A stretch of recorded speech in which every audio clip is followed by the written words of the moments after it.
All right, so I want to use this video to talk about leverage because I think that the progressive movement, specifically progressives in Congress, have utterly failed in two major chances that we have had to advance the progressive agenda with two different policy initiatives. One of them, and before I get into this, let me just say up front, for everybody who's about to freak out at me, I don't think that this issue with progressives failing to wield the power that they have at their disposal in order to advance the progressive agenda that they ran on and that we supported them in, I don't think that this is an issue of intentions. I do believe that members of the squad, specifically like AOC and Ilhan Omar, Rashida Tlaib, etc., I do believe that they believe in the policy agendas that they are advocating for. I just think that they're kind of sort of weak and pathetic in a lot of circumstances, and they don't really have the leadership qualities necessary to aggressively take on the fights that are necessary to take on in some of these moments. So we've had two different moments. One was the force the vote. That was when Nancy Pelosi was running for the speakership position, and progressives in Congress had the ability to get a pool together and pool their votes together and say, Nancy Pelosi, we are not, and by the way, this is just one idea that was floated out there with getting a floor vote on Medicare for all. Would it have meant that Medicare for all was going to pass? No, not necessarily, but it could have been a moment where they took on a fight and aggressively lobbied for Medicare for all as a solution, specifically during the pandemic when we were seeing all of the consequences of our for-profit healthcare system laid bare, and it was more obvious then than ever that we needed a Medicare for all single-payer system. All people were saying was, pull together your votes, come together as a block and say, Nancy Pelosi, we are not going to vote for you unless you allow Medicare for all to go to a floor vote, which she will not allow to do. Okay, so we can't even get a floor vote on a policy that has 90% approval within the Democratic Party. All right, so that was the point that people were making, and we just glossed past that opportunity. We missed it. They didn't take the chance to wield their leverage in that moment. They rolled over, and they didn't really get anything major for it. Now, let me read to you from that debate as it was going on, from what Alexandria Ocasio-Cortez said in response to calls to force the vote in that circumstance, because we just had another circumstance that they passed up, that they didn't do anything on, they didn't use their leverage to get any results. And this time it was on the $15 minimum wage in the $1.9 trillion COVID relief package that Joe Biden put forward, and that Joe Manchin and Kyrsten Sinema and the other 6 Democrats who ended up voting against it, but mainly Joe Manchin and Kyrsten Sinema, flat out refused to allow the $15 minimum wage in that package, as well as Joe and Kamala weakly taking the advice and pathetically taking the advice of the Senate parliamentarian when they didn't have to. So here's what Alexandria Ocasio-Cortez said when we were talking about the force the vote on the Medicare for all floor vote. She said, in contrast, you can use leverage to push for things that can happen and change lives, i.e. the $15 minimum wage vote in the first 100 days, doable. Elevating long-time progressive champions to important positions of leadership, also doable. That's the opportunity cost to weigh. So the $15 minimum wage vote in the first 100 days, doable. So she was saying, I don't want to use my leverage right now. It's not the right time to force the vote on the Medicare for all. Okay, fine. I understand some of those arguments. But then she says the $15 minimum wage is doable, and that is something that they could leverage their support for. So we had the opportunity in front of us where a pool of about 6 of them is all it would have taken, could have gotten together and gone to Joe Biden and said, we're not going to vote for this must-pass COVID-19 stimulus package. And that's the key point here, because we're not going to get that many opportunities to wield real leverage. But the times that we can, the reason why we had leverage in the Nancy Pelosi issue was because she needed to get the speakership. She 100% needed their votes in order to attain the speakership position. So they had all the leverage in the world. They could have demanded anything they wanted. Same with the COVID-19 relief package. The reason why Joe Manchin was able to get the concessions that he wanted is because he told Joe Biden, I will not support the bill if you don't do this, this, and this. Why did progressives not do that exact same thing? We had more progressives sign on to this letter, okay? This is the letter. This is basically the extent of what they did. Progressives urged Biden administration to overrule Senate parliamentarian, right? So Joe and Kamala took the advice of the Senate parliamentarian who said, this isn't really pertinent to the budget, and so therefore I don't think the $15 minimum wage should be included in this bill.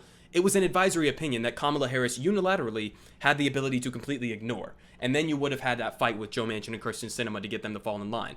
But we didn't get to see any of that. Why? Because they put together a letter where they said, we're urging you, Joe Biden and Kamala Harris, to overrule the Senate parliamentarian. They had over 20 of them sign on to this, right? Ro Khanna, Representative Newman, Tlaib, Omar, Ocasio-Cortez, Jones, Bush, Pocan, Bowman, Jayapal, Levin, Thompson. Go down the fucking list. You had over 20 people sign on to this, calling for them to overrule the parliamentarian. Why could you not have gotten this same group of 20 people to say, okay, well, listen, we're not going to vote for the bill unless the $15 minimum wage is included in the bill. Joe Biden, you ran on this issue. All they would have to do is go on the media shows, launch a media campaign, launch a public pressure campaign, and flip it to put that pressure on Joe Manchin and Kirsten Sinema to fall in line, because they're the ones who should be fucking falling in line on this issue. This is an overwhelmingly supported policy across the board. Even in some polls, Republicans overwhelmingly favor the $15 minimum wage. Independents, Democrats. So you are on the right side of this fight in favoring the $15 minimum wage. And the public is on your side in this fight for the $15 minimum wage. Why are you not leveraging that public support? Why would you not have said, we're going to go out on all the media networks that will allow us to go on and speak, and we're going to say, listen, Joe Biden said he supported the $15 minimum wage. All we're doing is fighting for what Joe Biden says that he wanted to do. We're not going to get another good opportunity to pass this. We're not going to get another opportunity to pass the $15 minimum wage. Why? Because you still have the filibuster in place. And if you're not going to completely get rid of the filibuster, then you would need 60 votes to get the $15 minimum wage in a standalone bill. And you're not going to get 60 votes. So this is the time. This is the only time, or would have been the only time, to get the $15 minimum wage on the agenda before the 2022 midterms, at least, when Democrats are most likely going to get obliterated. But that's all you would have had to do. You would have had to get a group of people like this together and say, we're not going to vote for the package unless you include the $15 minimum wage, which Joe Biden ran on, and say this is an overwhelmingly popular policy. This will be a win for the Democratic Party. It was literally the $15 minimum wage was the most popular part of the COVID bill. It was the most popular part of the COVID bill. It wasn't like something they just added on to the end and, they weren't really sure about it. That was the best part of the bill because it's long term, because it raises the minimum wage over years, whereas a lot of the other provisions are temporary, like the child tax credit, etc. The $1,400 checks, those are good, those are popular, but they're temporary. And so that's what you would have had to do. You would have had to been willing to step up and take that fight to Joe Biden, to use your leverage in the very few moments that we actually do have leverage in order to force this issue on this policy. But they weren't willing to do that. In fact, Ro Khanna, the guy who released this letter, was going on morning shows and talking about how, well, I'd like the $15 minimum wage to be included, but if it's not, I'll probably still vote for it. Bro, what the fuck are you doing? What are you doing? You gave up the leverage before you could have wielded it. So it's a total failure. It's embarrassing. It's embarrassing that we are right on all of the policy issues and the public is on our side on all of the policy issues, and yet we're getting rolled over by fucking Joe Manchin, a goddamn moderate Republican pretending to be a Democrat who is not even doing what his constituents want, right? That was the big excuse that was leveraged. Oh, well, Joe Manchin, he represents West Virginia, so they must not want the $15 minimum wage. Wrong. 63% of West Virginia voters wanted the minimum wage increase. So what are you doing? Take the fight. Take the fight. So, I mean, we're not going to get we're not going to get many other of these opportunities, right? It's only going to come when we have must-pass legislation. And that is when the Progressive Caucus in the House, and I'm not even going to let Bernie off the slack for this because he deserves a lot of flack as well, because he gave Joe Biden cover. He gave him cover by coming out and saying, oh, yes, even though it doesn't have a $15 minimum wage, this is a big, bold, progressive bill. This is the most progressive piece of legislation in decades, blah, blah, blah, blah, blah. Bernie, what are you doing, man? What are you doing? The $15 minimum wage was like the one thing that Joe Biden guaranteed you when you dropped out that he was going to fight for. And this was the one chance.